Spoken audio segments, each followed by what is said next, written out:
মাসের আধা আধি হয়েই গেছে, গরমের প্রভাব খুবই হয়েছে। এখন হলো শরীর ঠিক রাখতে হলে পাতলা ঝোলের তরকারি খেতে হবে, যাতে আছে সজনের ডাঁটা। সজনের ডাঁটার যা দাম, 1 পোয়া ডাঁটা এনেছি। আর এই মাছগুলো পুকুরিতে ধরে আনছি সকালে। এই মাছটাই এখন সজনের ডাঁটা দিয়ে আলু দিয়ে পাতলা ঝোল করে রান্না হবে। কিভাবে রান্না করব সেইটা তোমরা সবাই দেখবা, যে কিভাবে এই পাতলা ঝোলটা করব, আলু দিয়ে সজনের ডাঁটা দিয়ে আর পুকুরের মাছ দিয়া। তোমরা সবাই দেখবা, সাথে থাকবা, আর তোমরাও করে খাবা যে কেমন লাগে। আমার কড়াই গরম হয়ে গেছে, এখন মাছটা ভেজে নেব। তেল দিলাম, তেল দিয়ে মাছ দিয়ে দেব। খুব গরম হয়েছে কড়াই।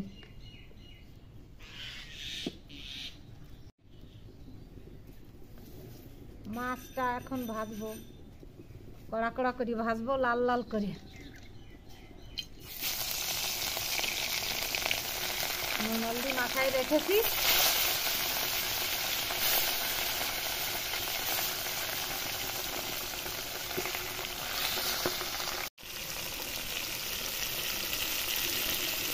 মাছটা ভাজা হতে হতে আমি আলু কেটে নিই। আলুগুলো চিকন চিকন করে কাটলাম। সজনের ডাঁটাগুলো চিকন আছে তো, তার জন্য আলুটাও চিকন করে কাটলাম। মাছটা একটু নাড়িয়ে দেই, নেড়ে ছেড়ে উল্টাই পাল্টাই দেই মাছ, তাহলে ভালো হবে ভাজা।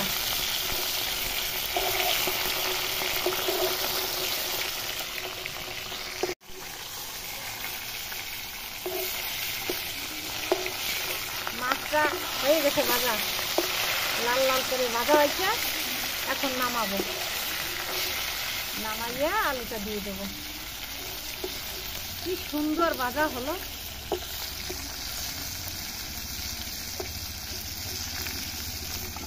এই উনুনটায় আগুন জ্বলে, খুব ভালো আগুন।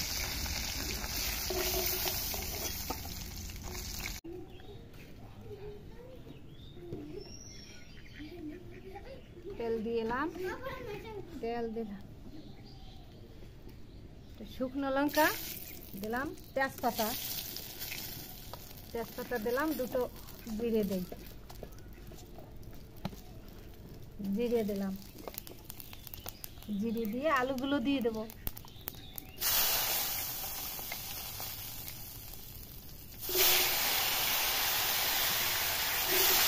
আলুগুলো দিয়ে দিলাম, নেড়ে ছেড়ে নিলাম আলু দিয়ে।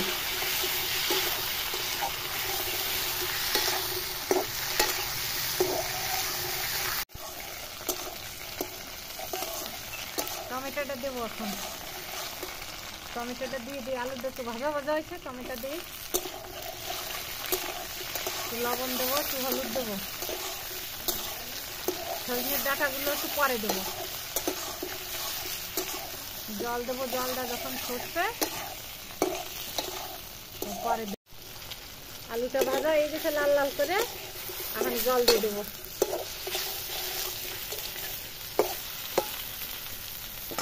জল দিয়ে দেই।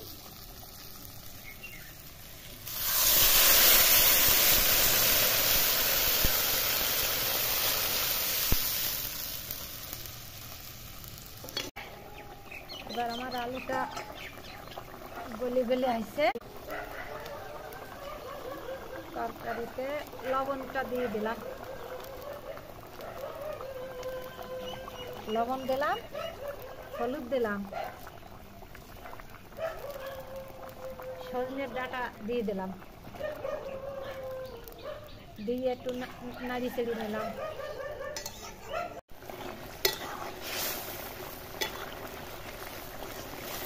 আলুটা গলে গেছে, সুন্দর গলছে। এখন মাছ আর লঙ্কা দিয়ে দেবো। লঙ্কাটা একটু পরে দিলে ভালো হয়, একটু কাঁচা কাঁচা থাকলেই লঙ্কাটা একটা ডলা দিয়ে খাবা, খালায় দেখা যে স্বাদ আলাদা।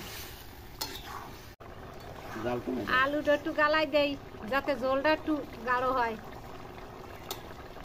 একেবারে পাতলা ঝোল তো, একটু গালাই দিলি একটু ঘন হয়। তরকারি এখন নামাবো, সামান্য একটু ধনিয়া জিরিয়ে গুঁড়ো করে রাখছি বাজাতা, সেটা দিয়ে দিলাম, এখনই নামাই দেবো।